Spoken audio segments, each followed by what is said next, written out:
Good morning, my dear students. Once again, in my next lecture of exercise 8.3, this is the lecture about class 7 NCERT. तो आज हम देखेंगे question number first यहाँ पे है NCERT का एक्सरसाइज 8.3.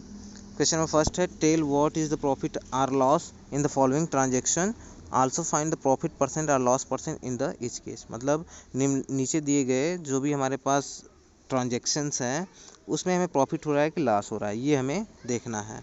अगर प्रॉफिट हो रहा है तो प्रॉफिट परसेंट निकालना है और लॉस हो रहा है तो लॉस परसेंट निकालना है. तो देखिए जो क्वेश्चन नंबर फर्स्ट है, gardening shares bot by 250 rupees and sold them for 325 rupees. मतलब खरीदा जा रहा है, एक गार्डनिंग कैंची है उसको ख़रीदा जा रहा है 250 रुपीज़ में और सेल किया जा रहा है 325 रुपीज़ में. तो यहाँ जाहिर सी बात है कि उसको प्रॉफिट होगा, क्योंकि यहाँ पे हमारा एसपी ग्रेटर है सीपी से. जब हमारा सेलिंग प्राइस ग्रेटर हो कास्ट प्राइस से तो वहाँ प्रॉफिट होता है, तो प्रॉफिट निकाल लेंगे, उसके बाद हम प्रॉफिट परसेंट निकाल लेंगे. तो यहाँ देखेंगे कैसे हम सॉल्व करेंगे. सबसे पहले यहाँ से हम प्रॉफिट निकालेंगे. Profit is equal to SP minus CP होगा. तो जब माइनस करेंगे तो 75 रुपीज़ आ जाएगा. तो जब 75 रुपीज़ आ जाएगा तो हम प्रॉफिट परसेंट निकालेंगे, क्योंकि हमारा प्रॉफिट है. तो प्रॉफिट परसेंट का जो फार्मूला होता है वो होता है profit percent is equal to profit upon में सीपी इंटू 100. तो प्रॉफिट 75 रुपीज़ का हुआ है, तो 75 अपान में उसका जो कास्ट प्राइस है 250 रुपीज़ इंटू 100.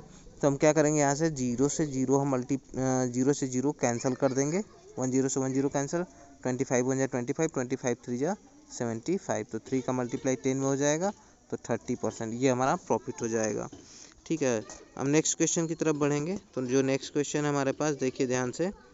तो उसमें बोला है cost price of refrigerator is 12,000 rupees and selling price of refrigerator is 13,500 rupees. यहाँ भी आपका एसपी क्या है, ग्रेटर है सीपी से. तो यहाँ से हम पहले प्रॉफिट निकाल लेंगे. तो प्रॉफिट हमारा आ जाएगा 1,500 रुपीज़. तो यहाँ से प्रॉफिट परसेंट भी हम फाइंड कर लेंगे. तो profit percent is equal to profit upon में कास्ट प्राइस इंटू 100. तो यहाँ से हम देखेंगे 00 से 00 को हम कैंसिल कर देंगे. ठीक है, अब यहाँ भी जब 00 से 00 कैंसिल तो 15 1 जा 15, 15 8 जा कितना हो जाएगा 120. ठीक है, अब 4 से इसको डिवाइड कर देंगे. 4 2 जा 8, 4 25 जा 100. और जब 25 में 2 से डिवाइड करेंगे तो 12.5% आ जाएगा. ये हमारा होल ट्रांजेक्शन में जो है प्रॉफिट परसेंट आ जाएगा. ठीक है, क्वेश्चन नंबर हम चलते हैं सी हमारा उसी तरीके से. तो हम लोग उसको ट्राई कर लेंगे, प्रॉफिट परसेंट निकाल लेंगे. लेकिन क्वेश्चन नंबर डी में देखिए क्या है, आपका लॉस हो रहा है. क्यों? क्योंकि हमारा कास्ट प्राइस यहाँ पे क्या है, is less than the selling price. तो यहाँ पे हमें लॉस होगा, तो पहले हम लॉस निकाल लेंगे. तो C P minus S P हो जाएगा. 100 रुपीज़ का हमें लॉस हो रहा है, तो लॉस परसेंट निकालेंगे. तो हमारा क्या हो जाएगा, लॉस जो कि 100 रुपीज़ है और अपान में सी पी हमारे पास कितना है 250 रुपीज़ है. ठीक है, इंटू 100. तो जब हम इसको सॉल्व करेंगे तो आपका 10 से 10 कैंसिल हो जाएगा. 25 1 जा 25, 25 4 जा 100. तो 4 का जब हम मल्टीप्लाई 10 में करेंगे तो 4 10 जा 40. तो मतलब 40% का उन्हें नुकसान होगा होल ट्रांजेक्शन में. ठीक है, तो ये हमारा क्वेश्चन नंबर फर्स्ट का डी था. मेरा क्वेश्चन नंबर फर्स्ट कंप्लीट होता है. अब हम क्वेश्चन नंबर सेकंड की बात करते हैं. ठीक है, अब बढ़ते हैं नेक्स्ट क्वेश्चन पे. देखिए क्वेश्चन नंबर जो सेकंड है हमारे पास, तो यहाँ convert each part of the ratio two percentage. यहाँ पे हमें प्रत्येक पार्ट को परसेंटेज में कन्वर्ट करना है. ठीक है, तो हम देखेंगे सिंपली इसको. अगर हमें 3 पार्ट का परसेंट में कन्वर्ट करना है 3:1 को, तो हम सीधे से करेंगे, पहले टोटल पार्ट निकालेंगे. टोटल पार्ट हमारा क्या हो जाएगा 3 + 1 हो जाएगा इज इक्वल टू 4 हो जाएगा. तो टोटल पार्ट 4 मिल गया और 4 में हमारा 3 पार्ट का क्या परसेंट है इसको निकालेंगे. तो 3 अपान में टोटल पार्ट इंटू 100 से मल्टीप्लाई कर देंगे, परसेंटेज में जाएगा. इसको डिवाइड करेंगे 25 टाइम्स में कटेगा. 25 का जब मल्टीप्लाई 3 में करेंगे तो 75% हो जाएगा. तो हमारा 3 पार्ट का परसेंट भी अगर निकालेंगे तो 75% आएगा. अब 1 पार्ट का देखते हैं. तो हमारे पास जो 1 पार्ट है वो हो जाएगा 1 अपान में टोटल पार्ट 4 मल्टीप्लाई 100. जब इसको डिवाइड करेंगे तो हमको 25 टाइम्स में कट जाएगा. तो 25 का मल्टीप्लाई 1 में करेंगे तो 25% हो जाएगा। ये हमारा फाइनली आंसर हो जाएगा। तो ये हमारा क्वेश्चन नंबर सेकंड का फर्स्ट था। अब हम सेकंड की बात करते हैं। यहाँ पे हमारे पास 3 डिजिट का है रेशियो। तो यहाँ पे हम क्या करेंगे, इसको भी जनरली उसी तरीके से करेंगे, हम ऐड कर लेंगे पहले सभी को। तो इसका मतलब हमारे पास 2:3 था, तो 2 + 3 हो गया, और रेशियो 5 था। जब ऐड करेंगे तो ये हमें 10 के इक्वल हो जाएगा। ठीक है, तो अब हमें 2 पार्ट का रेशियो निकालना, तो उसी तरीके से हम करेंगे 2 में टोटल पार्ट इंटू 100 करेंगे। ठीक है, तो 10 से 10 कैंसिल हो जाएगा, 2 10 जा 20, तो 2 पार्ट का टोटल पार्ट में 20% आएगा। ठीक, अब इस तरह से हम 3 पार्ट का यदि हम निकालें तो हो जाएगा 3 में टोटल पार्ट 10 इंटू 100। 10 से 10 कैंसिल हो जाएगा, 3 10 जा 30, तो ये हमारा टोटल 30% आ जाएगा। 3 पार्ट, टोटल पार्ट में 30% है। अब अगर मैं लास्ट हमारा 5 है, अगर मैं 5 की बात करूँ तो 5 में 10 इंटू 100 हो जाएगा। तो हमारा 10 से 10 हमारा कैंसिल हो जाएगा यहाँ से, और 5 10 जा 50, तो 50% टोटल हो जाएगा। तो इसमें क्या करेंगे, हमारा जो पहला आंसर हो जाएगा, इसका आंसर हो जाएगा 20%, 30% एंड 50%। और इन सभी को अगर मुझे चेक करना है मेरा आंसर सही है कि नहीं, ऐड करने मेरा 100% हो जाए तो हमारा आंसर सही है, सॉल्यूशन सही है, अन्यथा गलत है। तो ये हमारा 20 में जब 30 ऐड करेंगे 50, 50 में 50 ऐड करेंगे तो 100% हो जाएगा। इसका मतलब हमारा आंसर सही है। अब देखिए, जो आपका जो क्वेश्चन नंबर मैंने फर्स्ट सेकंड का ए और बी मैंने एक्सप्लेन कर दिया, तो सी और डी सिमिलरली है फर्स्ट ए एंड बी की तरह। तो आप लोग इसको देख लीजिएगा, उससे उसी तरीके से लगेगा, और जहाँ प्रॉब्लम होगी आप लोग डिस्कस कीजिएगा। अब क्वेश्चन नंबर थर्ड पे आते हैं। तो क्वेश्चन नंबर थर्ड देखिए, बहुत ही सिंपल सा क्वेश्चन है। यहाँ पे बोला गया है कि the population of a city decreased from 25,000 to 24,500 rupees, find the percentage decrease, है ना। तो यहाँ पे बोला गया है कि एक शहर की जो जनसंख्या थी वो 25,000 थी, लेकिन कुछ दिन बाद जो है वो क्या हो गई, 24,500 हो गई। तो डिक्रीज परसेंट निकालना है, तो इसके लिए पहले हम निकालेंगे कितना डिक्रीजमेंट हुआ। तो हमारे पास जितनी जनसंख्या थी ओरिजिनल जनसंख्या, उसमें से जो अभी की जनसंख्या है, जो पॉपुलेशन है, उनको माइनस कर लेंगे तो हमें पता चल जाएगा कितना डिक्रीज हुआ है। तो यहाँ से हम करेंगे माइनस 25,000 माइनस 24,500, तो मिलेगा हमको 500। तो ये हमारा डिक्रीजमेंट हो गया, पॉपुलेशन डिक्रीज, और ओरिजिनल हमारा कितना है 25,000 था, इंटू 100 कर देंगे। तो इसको जब हम सॉल्व करेंगे तो देखिए आपका क्या हो जाएगा, यहाँ हमारे पास 3 0 है, 3 0 से 2 0 यहाँ, और 1 0 यहाँ कैंसिल हो जाएगा, तो 25 बन जाए 25, 25 2 जा 50, तो 2%। मतलब यहाँ पे जो परसेंटेज डिक्रीज हुआ है वो हमारा कितना हुआ है, 2% ही हुआ है। ठीक है, तो इस तरीके से हमारा ये क्वेश्चन नंबर थर्ड सॉल्व हो गया। अब हम बढ़ते हैं नेक्स्ट क्वेश्चन की तरफ। ठीक है, तो नेक्स्ट क्वेश्चन हमारा जो है वो है, Arun bought a car for 3,50,000. The next year the price went up to 3,70,000. What was the percent of price increase? यहाँ कह रहा है कि अरुण ने एक कार खरीदा था 3,50,000 का, अब उसकी कीमत हो गई है 3,70,000। तो वाट परसेंट जो प्राइस है इंक्रीज हुआ है, तो हम क्या करेंगे, पहले हम ओरिजिनल को इंक्रीज अमाउंट में से जो है माइनस कर लेंगे, तो हमें पता चल जाएगा कितना हमारा इंक्रीजमेंट हुआ है। तो जब इंक्रीजमेंट पता चल जाएगा तो हम इंक्रीजमेंट परसेंट निकाल देंगे। तो सबसे पहले हम माइनस कर लेंगे, तो यहाँ 3,70,000 हो गया था, अब 3,50,000 में माइनस करेंगे 20,000 आ जाएगा। तो फार्मूला वही हम अप्लाई कर देंगे, तो 20,000 अपान में जो ओरिजिनल प्राइस था 3,50,000, उसमें अपान में वो हो गया इंटू 100 हो गया। अब हम क्या करेंगे, इसको सिंपली जैसे सिंप्लीफाई करते हैं उसी तरीके से इसको सिंप्लीफाई कर देंगे। अब यहाँ पे हमारे पास 4 0 है 20,000 में, तो 4 0 से हम कैंसिल कर देंगे इस 4 0 को। ठीक है, तो अब 100 का 2 में मल्टीप्लाई करेंगे तो मिलेगा हमको 200 अपान में कितना मिल गया, अपान में मिल गया हमको 35। तो देखिए अभी भी हमारा 5 से ये कैंसिल हो जाएगा, 5 7 जा 35, और 5 से जब 200 को काटेंगे तो 40 हो जाएगा। ठीक है, ये हमारा 40 हो जाएगा। फिर से देखते हैं हम यहाँ इसका कैलकुलेशन को। तो यहाँ पे हमारे पास जो था 40 से 40 कैंसिल हो गया था, और जब 100 का मल्टीप्लाई 2 में किए थे तो 200 मिला था हमको, 200 अपान में 35। तो अभी 5 से फिर से कैंसिल हो रहा था, 5 से कैंसिल कर देंगे तो 5 4 जा 20, 10 अपान में 7। और जब हम इसको डिवाइड करेंगे तो मिक्स फ्रैक्शन में लिखेंगे 7 5 जा 35, 5 टाइम्स रिमेंस हुआ 5 अपान में 7, इतना परसेंट हो जाएगा, जो कि हमारा आंसर है। ठीक है, अब बढ़ते हैं क्वेश्चन नंबर 5 की तरफ। देखते हैं क्वेश्चन नंबर 5 भी बहुत ही सिंपली है, कोई प्रॉब्लम नहीं है क्वेश्चन में।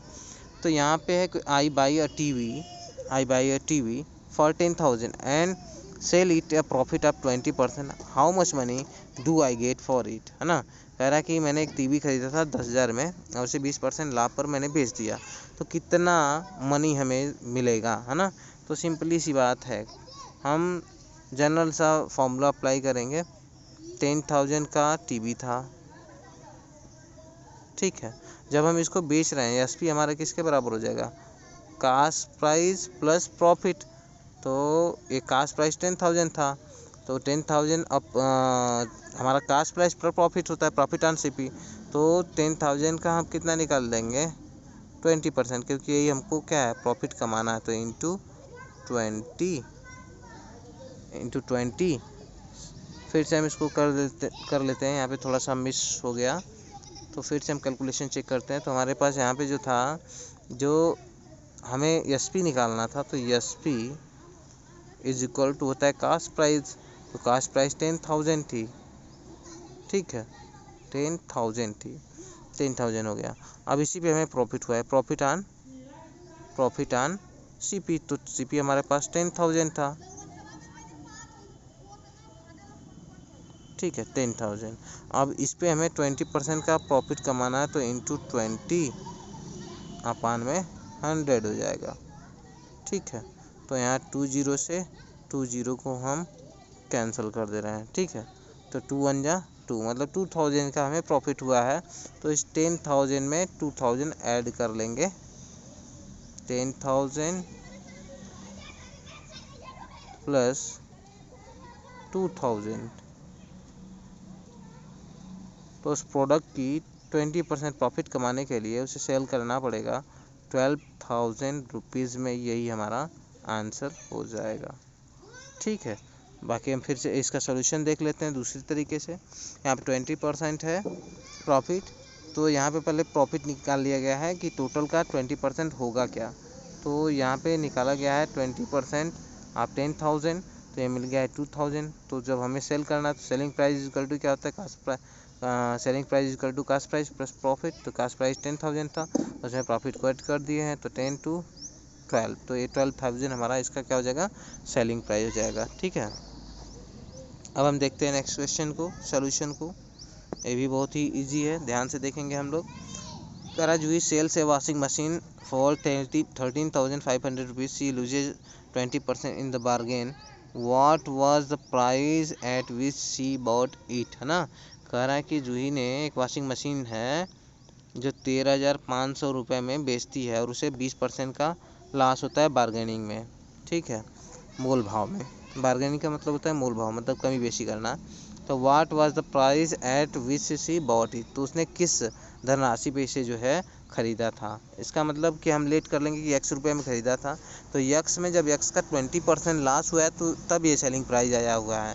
तो इसका मतलब अकॉर्डिंग टू द क्वेश्चन हमारा क्या हो जाएगा, ये हो जाएगा x, और जब x में 20% का, 20% मतलब 20 अपान में 100, ठीक है, इसका जब लॉस हुआ है तो ये बिक रहा है कितने में, 13,500 में, ठीक है।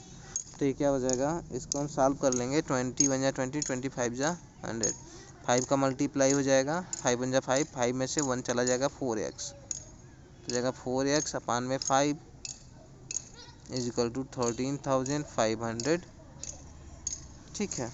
तो जब हम 4 से इसमें डिवाइड करेंगे 135 में, तो हमको मिलेगा 4 3 जा 12 हो गया, 4 3 जा फिर 12 हो जाएगा, 3 कैरी हो जाएगा, 4 3 जा 12, 1 कैरी 1 रिमेंस हुआ था तो 4 3 जा 12, फिर 3 हो गया, 4 7 जा 28, बचा 2, 4 5 जा 20, इतना हो गया। अब इसी में जब हम 5 से मल्टीप्लाई कर लेंगे तो हमारा फाइनली आंसर हो जाएगा। तो जगह 5 5 5 जा 25, 5 5 जा 25, 2 कैरी, 5 7 35, 35 में 2 ऐड करेंगे 36, 37 7 हो जाएगा 7। अब उसके बाद हमारे पास 3 कैरी, 5 3 जा 15, 15 में 3 ऐड करेंगे 18, 5 3 जा 15, 15 1 16, तो ये हमारा 16,875 हमारा आंसर हो जाएगा। अब देखिए इसको हम अलग तरीके से देखते हैं। लॉस हुआ है हमें 20% का, हम कास्ट प्राइस एक्स मान लिए हैं, ठीक। तो एक्स हम कास्ट प्राइस ले लिए हैं तो उसका 20% निकाल लेते हैं। तो एक्स का 20% का मतलब 20 से कैंसिल 5 टाइम्स में, तो एक्स बाई 5 हमको मिल जाएगा, इतना लॉस हुआ है। तो हमारा सेलिंग प्राइस क्या होता है, selling price is equal to cost price minus loss. तो इसको मैंने माइनस कर दिया, 5x 5 1 जा 5 हो जाएगा, 5 में से 1 चला जाएगा 4, तो 4x अपान में 5 हो जाएगा is equal to selling price के। अब इसके बाद जब यहाँ से हमें x की वैल्यू निकालनी है, इसका मतलब क्या है, 5 इधर मल्टीप्लाई में जाएगा, 4 डिवाइड में चला जाएगा। तो जब इसको सॉल्व करेंगे तो ये भी वही हमारा आंसर दे देगा 16,875, ठीक है। तो यही हमारा जो है उसका जो है कास्ट प्राइस रहा होगा क्वेश्चन का, ठीक है। तो अब देखते हैं हम, देखिए अब क्वेश्चन नंबर 7 की बात करते हैं। तो यहाँ पे दिया हुआ है chalk contains calcium, carbon and oxygen, ठीक है, in the ratio of 10:3:12, find the percent of carbon in chalk. तो यहाँ पे देखिए सबसे पहले क्या बोला है, कैल्शियम है, तो कैल्शियम हमारा 10 के रेशियो में है और कार्बन 3 के रेशियो में है। तो टोटल पहले हम पार्ट निकाल लेते हैं। तो टोटल पार्ट निकालने के लिए हमें क्या करना पड़ेगा, ऐड करना पड़ेगा। तो यहाँ पे जब हम यहाँ पे ऐड कर देंगे, टोटल 13 में 3, 10 में 3 13, 13 में 12 ऐड करेंगे तो हमको मिलेगा 25। तो जो टोटल पार्ट हो गया 25 हो गया। और कार्बन हमारा क्या है, 3 पार्ट है टोटल पार्ट में। तो कार्बन का जब परसेंट निकालना होगा तो 3 अपान में क्या हो जाएगा, टोटल पार्ट 25 इंटू 100 कर देंगे तो हमें मिल जाएगा 25 1 जा 25, 25 4 जा 100, तो 4 3 जा 12। तो टोटल 12% हमारा आंसर हो जाएगा, जो कि उस मौजूद है उस चाक में। जो कार्बन की जो परसेंटेज होगी 12% मतलब 12% जो चाक है उसमें मिला हुआ है, ठीक है। तो ये इसी तरीके से आपको यहाँ पे सॉल्व किया हुआ है, आप लोग देख सकते हैं। यहाँ पे पहले ऐड कर दिया कि 25%, तो पार्ट ऑफ कार्बन निकाला गया 3/25 और इसको परसेंट में चेंज करने के लिए 100 से मल्टीप्लाई कर दिया गया है, तो 12% आ गया है, ठीक है। अब यहाँ पे उसी में second question, in a stick of chalk carbon is 3 gram, what is the weight of the chalk stick, है ना। तो किसी स्टिक में जो कार्बन की मात्रा है 3 ग्राम है, तो टोटल मात्रा क्या होगी। तो हम क्या कर लेंगे कि हमारे पास 12% है, तो हम मान लेंगे टोटल पार्ट x है, तो x का 12% इज इक्वल टू 3 ग्राम निकाल लेंगे। तो वहाँ से x की वैल्यू निकालेंगे तो हमें टोटल चाक पता चल जाएगा कि वो उसमें क्या है, कितना चाक है, ठीक है। तो यहाँ से हम कर लेंगे x लेट कर लेंगे, x लेट किया भी गया है, 12% of x is equal to 3 मान लिया गया है। तो 12% का मतलब हुआ 12 अपान में 100 इंटू एक्स, इसको सॉल्व किया गया इक्वल टू 3, तो 3 1 जा 3, 3 4 जा 12, 4 टाइम्स में। तो इस 4 को 100 से जब डिवाइड किया जाएगा 25 टाइम्स में, तो 25 ग्राम टोटल उस चाक का जो वेट होगा वो 25 ग्राम रहा होगा, जिसमें 3 ग्राम हमारा जो है कार्बन था, ठीक है। अब बढ़ते हैं क्वेश्चन नंबर 8 पे। बहुत ही अच्छा क्वेश्चन है क्वेश्चन नंबर 8, देखेंगे ध्यान से, बहुत ही सिंपल ही है। तो यहाँ पे दिया गया है, Amina buys a books for 275 rupees and sell it is at a loss of 15%. How much does she sell it for, है ना। कह रहा है क्वेश्चन में कि Amina buy a book, Amina एक किताब खरीदती है जिसकी कीमत 275 रुपीज़ है, and sell at a loss, मतलब और उसको 15% हानि पे, लॉस पे वो जो है सेल कर देती है, ठीक है। तो हम 275% का 50% निकाल लेंगे, 50%, और उसको हम 275 में से माइनस कर लेंगे, हमारा आंसर हो जाएगा, सीधी सी बात है। तो हमें क्या करना है, यहाँ से 15% ऑफ 275 निकाला गया है, आ गया 24.25, ठीक है। और ये जो है हम इसके जो हमारे पास जो कास्ट प्राइस था उसमें से इसको माइनस कर लेंगे। तो यहाँ माइनस किया गया है माइनस कर लेंगे, यहाँ माइनस किया गया है तो हमें मिलेगा 233.75। तो इतने रुपए में उसको बेचना पड़ा है, तभी उसे 15% की हानि होगी, लॉस होगा। ठीक है, हम क्वेश्चन नंबर 9 की तरफ बढ़ते हैं। तो क्वेश्चन नंबर 9 बहुत ही इजी है। Find the amount to be paid at the end of 3 years in each case, है ना। तो हम क्या है, इसमें से एक क्वेश्चन सॉल्व कर देते हैं, बाकी सेकंड वाला भी उसी तरीके से सॉल्व हो जाएगा, क्योंकि यहाँ पे प्रिंसिपल वैल्यू दिया हुआ है, रेट ऑफ इंटरेस्ट दिया हुआ है, टाइम दिया हुआ है। तो हम सिंपल इंटरेस्ट निकालेंगे।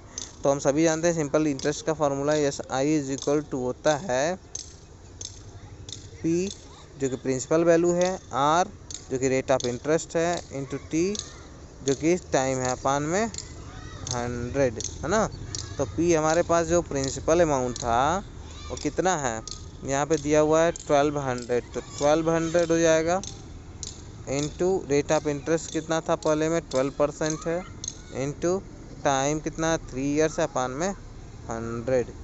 तो 100 से जब 100 दो जीरो से दो जीरो कैंसिल कर दिए, तो अब हम क्या करेंगे, 12 का मल्टीप्लाई 12 में करेंगे 144 में जब हम 3 से मल्टीप्लाई करेंगे तो कितना मिलेगा 432, जो कि हमारा आंसर हो जाएगा। चेक कर लीजिए, 144 मल्टीप्लाई 3, तो 3 4 जा 12, 3 4 जा 12 1 13, 3 1 जा 3 1 4।